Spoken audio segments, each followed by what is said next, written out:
Bonjour à tous, aujourd'hui petite vidéo de type vlog pour raconter un peu les aléas de ma vie de tous les jours en tant que personne transgenre. Et donc pour cette vidéo on va se concentrer sur la vie professionnelle, bien entendu basée sur ma propre expérience et mon propre ressenti.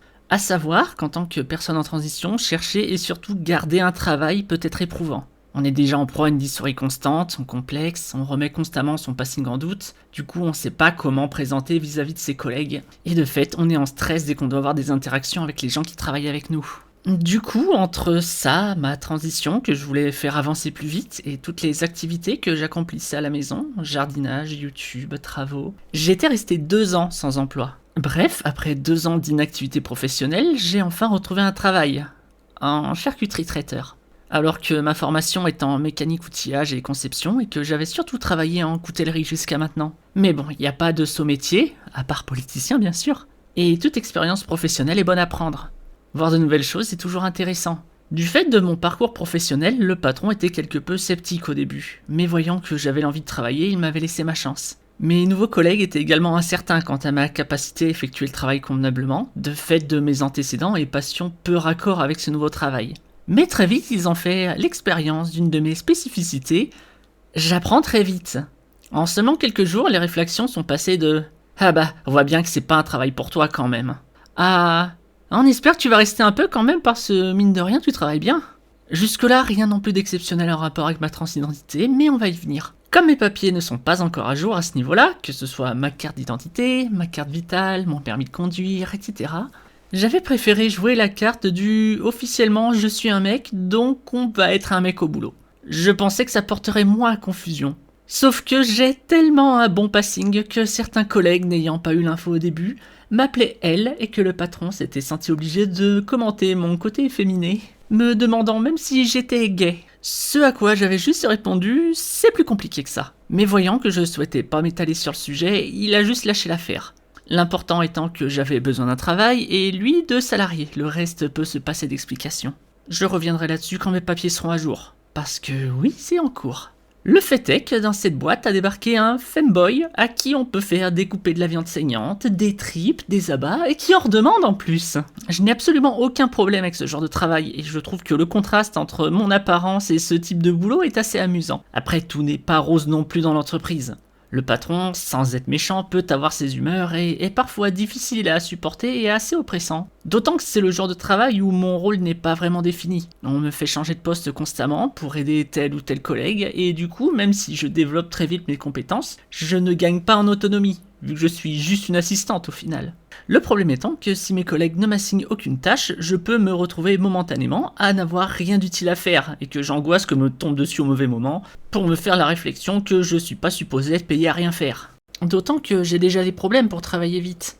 Je pense que c'est à cause de ma dysphorie, mais j'ai parfois l'impression que mon corps a comme une sécurité Windows et me demande l'autorisation administrateur à chaque fois que j'essaie d'effectuer une tâche. Bah ouais, pas mon corps. Et du coup, le moindre truc me demande un effort assez conséquent, sans en avoir l'air. Et même pour une tâche que je maîtrise, je suis incapable de travailler vite, car j'arrive pas à développer d'automatisme. Combinez ça avec mes troubles du sommeil, et vous avez le cocktail parfait pour bugger en plein boulot sans raison apparente. Et c'est ce que le patron me reproche, ne pouvant pas comprendre que si je suis pas du matin, c'est juste parce que j'ai des cycles de sommeil complètement erratiques, des phases d'insomnie et un sommeil tellement léger que n'importe quoi peut me réveiller. Au lieu de ça, il va juste me reprocher de faire la fête toute la nuit, ce qui n'est pas du tout le cas, ou juste, à l'inverse, de ne pas assez travailler, de fait je ne serais pas assez fatigué pour m'endormir. Alors que bon, une des choses qui me prend le plus de temps une fois rentré du travail, c'est gérer ma chaîne YouTube. Et donc par extension bosser sur Blender, sur Filmora, sur Clip Studio Paint, sur Suno AI, ou vraiment dans le meilleur des cas juste gérer mon serveur Discord. Le premier travail qu'on m'avait confié était de faire la plonge. Ce travail paraît anodin et est très peu valorisé, mais quand on y est, on se rend très vite compte à quel point ce poste a son importance. Si on nettoie pas les ustensiles et la vaisselle assez vite, les autres n'ont plus de matériel pour continuer leur travail. La plonge est un véritable poste de logistique, et le fait de faire correctement vous vaudra assez vite la sympathie de vos collègues qui n'auront pas à se soucier de savoir si leur matériel sera prêt à temps. Mais ayant remarqué ma capacité d'adaptation, on me confie de plus en plus de tâches, et il devient compliqué d'assimiler autant de choses en aussi peu de temps. Je me retrouve parfois à avoir plusieurs collègues en même temps qui me demandent des choses, et avoir jusqu'à 3 tâches en simultané, ce qui peut être difficile quand elles ne se déroulent pas toutes au même endroit. D'avoir de plus en plus de responsabilités et de choses à assimiler en peu de temps augmente ma charge mentale. Et quand on sait toutes celles que j'ai déjà, entre ma chaîne YouTube, ma transition et tout le reste. Et de fait, quand le patron commence à hausser le ton contre moi pour des broutilles, ça me met en état de stress et ça c'est pas un bon move. Car quand je suis en stress, je commence à avoir du mal à coordonner mes mouvements de façon précise. Donc si le but était de me faire travailler plus vite, eh ben c'est loupé. Le stress m'atteint d'une façon assez particulière. Au début, je me contente de manifester mon envie d'éviter le conflit. Je baisse les yeux, je fais ce qu'on me demande, je me laisse faire en gros. Mais si la personne insiste et essaie de me pousser dans mes retranchements, je peux vriller d'un seul coup, répondre violemment et devenir agressive. Raison pour laquelle j'arrive jamais à garder un travail très longtemps, car quand je sens que mon travail me stresse, je préfère partir avant de faire une connerie. J'avais quitté un travail dans lequel j'étais en CDI parce que comme l'ambiance devenait mauvaise, je devenais ouvertement insolente envers mes supérieurs. Mais pour revenir à mon travail actuel, un jour il y avait une discussion entre les employés et le patron, certains de mes collègues commençant à dire qu'elles trouveraient intéressant d'assister aux entretiens d'embauche des nouveaux employés. Là le patron me regarde en disant « Bah, t'as de la chance qu'elle était pas là pour ton entretien, parce qu'elle aurait voulu tâter ton entrejambe pour vérifier si t'étais plutôt masculin ou féminin. » Autant c'est hyper dérangeant dit comme ça, autant c'est le genre de remarque qui me fait réaliser à quel point ma dysphorie m'empêche de voir mon propre passing. Sinon oui, tout le monde est très beauf dans ce genre de boîte. Quand certains disent que les personnes LGBT ne pensent qu'au cul, bah je suis la seule personne LGBT de cette boîte et je suis la seule personne à ne pas parler de cul. Bref, un peu plus tard, le patron reviendra là-dessus en disant « Quand je pense que avait peur que... la vie... » je voulais dire le. Donc non seulement il avait ressenti le besoin de reparler de ça, mais en plus il m'aura évoqué au féminin avant de se corriger. Est-ce que mon physique est perturbant à ce point ? Et sinon, à mon habitude, je m'entends très bien avec le personnel féminin. Ça a l'air d'un détail comme ça. Mais quand tu as un certain niveau de confiance avec les femmes, tu comprends que tu es perçu différemment. Elles discutent souvent en ma présence de choses dont visiblement elles n'ont pas forcément envie que les mecs de la boîte soient au courant. Même si à côté elles m'envoient parfois des remarques qui me ramènent à ma condition d'homme biologique. Comme une fois où elle m'avait demandé d'aller leur chercher un sac de sucre de 25 kilos, prétextant qu'elles n'étaient que des femmes et qu'elles pouvaient pas s'amuser à transporter des charges aussi lourdes. Ok, pour moi 25 kilos c'est facile. Mais est-ce que c'est parce que je suis biologiquement un homme ? Mes taux de testostérone ont tellement baissé que je suis en dessous d'une femme cis maintenant. J'ai juste pas beaucoup perdu de force physique malgré les traitements. Et ma mère aussi a largement les capacités pour, ou du moins elle les avait, mais elle prend de l'âge, alors je suis plus tout à fait sûr. J'avoue que ça m'arrange. Pour rester autonome, c'est bien d'avoir une certaine force. Ou la fois où elle se faisait une private joke référence à une connerie sur TikTok. Et comme j'ai pas TikTok et que je trouvais la blague nulle de base, je leur avais dit que je comprenais pas ce qu'il y avait de drôle. Ce à quoi elles m'ont répondu « Ouais, mais nous, entre femmes, on se comprend ». Ça pique. Il s'avère aussi que c'est le genre d'entreprise où le personnel organise un événement pour Noël, et l'un des employés doit faire le Père Noël pour les enfants des salariés. Jusque là ok, rien d'exceptionnel. Sauf qu'on m'a dit que si je voulais, je pouvais faire la mère Noël, et éventuellement me trouver un conjoint pour la soirée, avant d'ajouter un conjoint ou une conjointe, hein.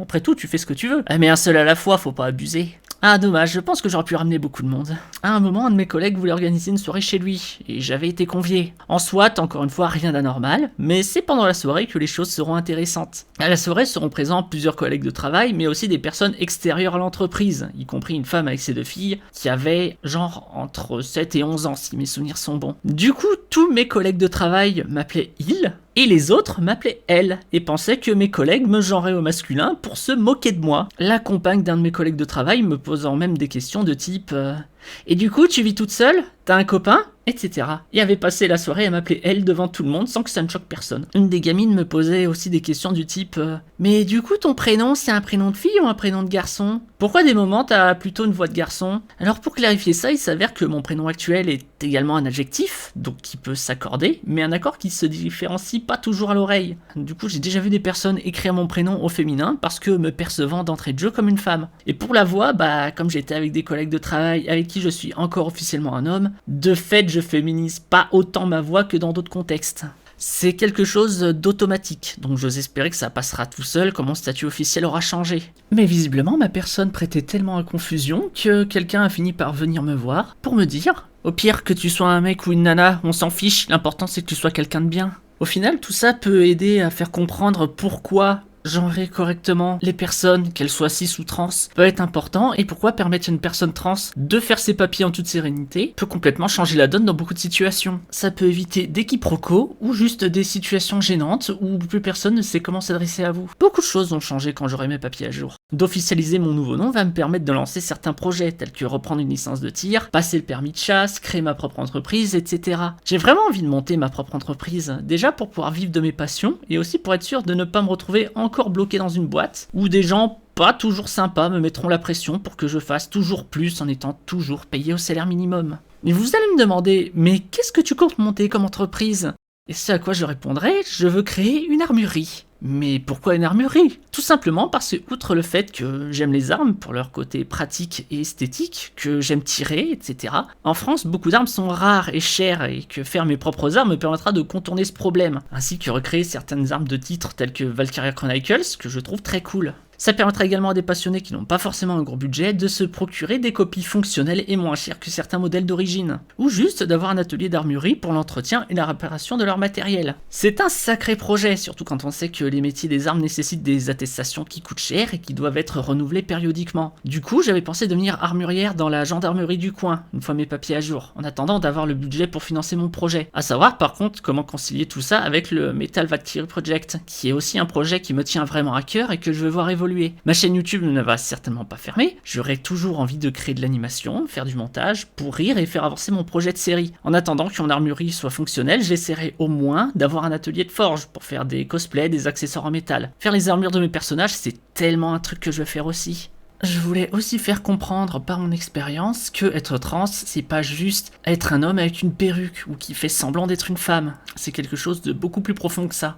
Alors oui, certaines femmes trans n'ont pas forcément un très bon passing, et souvent elles en souffrent beaucoup. Et généralement, les personnes trans qui ont un mauvais passing éviteront de se faire remarquer en public. D'où le fait que je soupçonne beaucoup de personnes soi-disant trans qui créent du drama ou font des choses stupides juste pour se faire remarquer, sont en fait des personnes transphobes qui font exprès de salir l'image de la communauté. Mais bon, ça après c'est que mon avis. Communauté dont, pendant longtemps, je me tenais à l'écart justement à cause de tous ces clichés nauséabonds, alors qu'au final, maintenant je me rends compte que beaucoup sont beaucoup plus proches de ce que je suis moi-même. Toujours est-il que ça m'ulcère quand j'entends des gens qui disent « Ouais bah de toute façon, les trans, c'est Bébert 50 ans qui met une perruque pour aller toucher des enfants. De toute façon vous êtes grillés à 5 km. » Et bah non, pas du tout. Vu que moi, visiblement, déjà, je ne suis pas grillé à des kilomètres, et que je vois bien de par mon expérience d'internet que certaines ont encore un meilleur passing que moi. Donc encore une fois, certes, certaines personnes trans n'ont pas forcément un bon passing, mais ça veut pas dire qu'on est toutes dans le même cas. Et puis pour aller toucher des enfants, est-ce que j'ai besoin de développer pour dire à quel point c'est absurde ? Parce que, bien entendu, que les personnes trans qui ont des comportements déplacés envers les enfants, ça existe, au même titre que les personnes cis qui ont des comportements déplacés envers les enfants, ça existe. Je sais que moi, personnellement, j'ai un très bon feeling avec les enfants, ce qui me laisse croire que si j'avais été une femme cis, j'aurais été une très bonne mère. Sauf que malheureusement, je ne suis pas cis, et que du coup, je suis obligé de me passer de ce genre d'expérience. Mais je pense que j'ai fait à peu près le tour de ce que j'avais à raconter sur le sujet, donc je vais arrêter la vidéo ici. Je vous dis à la prochaine, et peut-être pour une vidéo peut-être plus travaillée, et je vous souhaite une bonne journée à tous. Ce n'est pas mon corps, ce n'est pas ma vie. Quoi qu'on en dise, je n'ai rien à faire ici. Malgré tout, je garde la foi, toujours persévérer. Avancer avec fierté dans le